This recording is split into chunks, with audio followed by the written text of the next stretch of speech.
ทักทายสวัสดีเนาะสำหรับ FC ทานเนาะมื้อนี้โอ้ยเนาะสำหรับข่อยเองก็บ่ได้เก่งเนาะแต่ว่าเรื่องมื้อนี้ก็มีน้องสาวมาหาเนาะ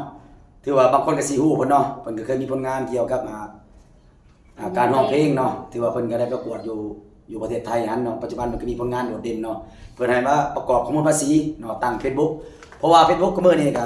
ลาวเฮาก็ถือว่าให้สร้างรายได้แล้วเนาะมื้อนี้ก็เลยน้องสาวมาหาเลยสิประกอบข้อมูลให้เพิ่นเนาะเพิ่นแต่ว่าก็เดินอยากให้ทางน้องสาวฝากผลงานบ่เนาะมีผลงานโดดเด่นกำลังแต่งเพลงแต่งเองเนาะห้องเองอีกเพิ่นเนาะสำหรับมีหยังฝากถึง FC แน่เนาะโดยสบายดีเนาะผู้ขายเองก็ซื้อมาริตาสุวรรณราชหรือว่าในนามห้องเพลงกับมาริตาฝากประทานเนาะฝากติดตามทั้งช่อง YouTube เด้อมาริตาฝากประทานแล้วก็ช่องเบาใครฝากแล้วก็ผลงานเพลงกำลังสิออกเลยก็3เพลง4เพลงน้ำตาไหลใส่ฝ่ายผู้แขนเนาะทั้งสองสาวนางวงชมพู่เนาะฝากติดตามผลงานเพลงเด้อแล้วก็ยังอีก 2-3 เพลงบ่ทันได้ปล่อยเนาะฝากเป็นกำลังใจให้แน่บ่สุขสุขคนเด้อ FC มื้อนี้มาหาอาจารย์เพิ่นให้เพิ่นนั่นตั้งค่าบัญชีรายรับอันจาก Facebook เนาะก็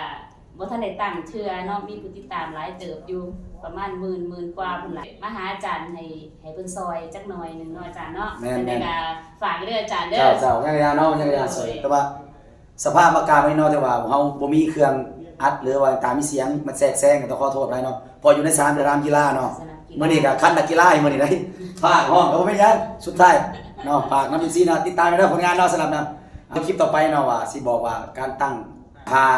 เสียภาษีต่างๆนะสิเข้าใจเนาะสบายดี